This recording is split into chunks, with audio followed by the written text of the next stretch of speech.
All right, let's do some examples of metric system conversions.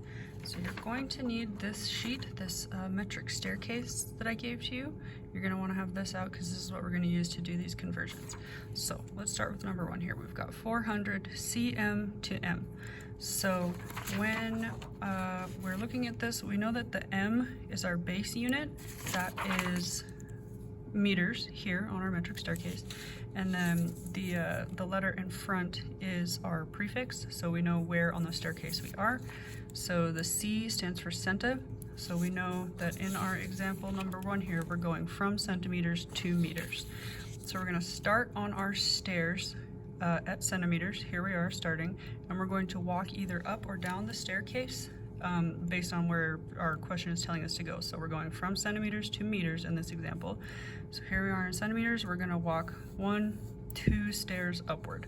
So remember, if you go down the stairs, your units are getting smaller and you're going to move your decimal point to the right. If you walk up the stairs, your units are getting bigger and you're going to move your decimal point to the left. So since we walked up 2 stairs, we're going to move our decimal point to the left by 2. So we'll write down our original number here. For number one, we had 400. Here's our implied decimal point at the end, and we're going to move to the left by 2 hops because we went up 2 stairs on the ladder. So here's our decimal point, hop, hop. New decimal point is here, so this means that 400 centimeters is equal to 4 meters. Because we have, I mean, really this is 4.00, but when you've got trailing zeros like that, you can just leave them off of your answer. They're not necessary to include, so we would just say 4 meters. Okay, next example. We've got 6,000 ml to HL, so this means that we're going to be going from milliliters to hectoliters. So we'll start here at milliliters. We're going to walk up the stairs 1, 2, 3, 4, 5 steps this time, so that means we're going to move our decimal point to the left 5 times. So let's come back to our original number, 6,000. Here's our implied original decimal point. We're going to move it to the left by 5 times. So 1, 2, 3, 4, 5. We got to fill in this 0 here since we did an extra hop outside of the original number. So this means that 6,000 milliliters is equal to 0.06 hectoliters, because remember, you can just leave off all those trailing zeros at the end. Next one, we've got 1,650 km to m, so that means we're going to be going from kilometers to meters. So we'll start here at kilometer. We'll hop 1, 2, 3. We had to go down 3 stairs, so that means we're going to be moving our decimal point to the right by 3. So in 1,650, here's our implied decimal point. We're going to move it to the right 3 times now. So 1, 2, 3, here's our new decimal point.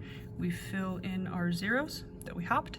So this means that 1,650 kilometers is equal to 1,650,000, so that looks like 1,650,000 meters. Next example, we've got 90 grams, and we're going to, DAG is decagram, so we're here on gram. We gotta hop up the stairs once to get to decagrams, so we're gonna move our decimal point to the left by 1. So here's our original number 90, implied original decimal point, hop to the left by 1. That means that 90 grams is equal to 9 decagrams.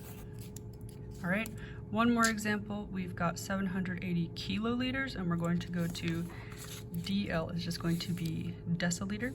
So here we are starting at kiloliters, and we're going to hop 1, 2, 3, 4. We went down the stairs 4 times, so that means we're going to move our decimal point to the right by 4. So we'll write down our original number, 780, implied original decimal point at the end.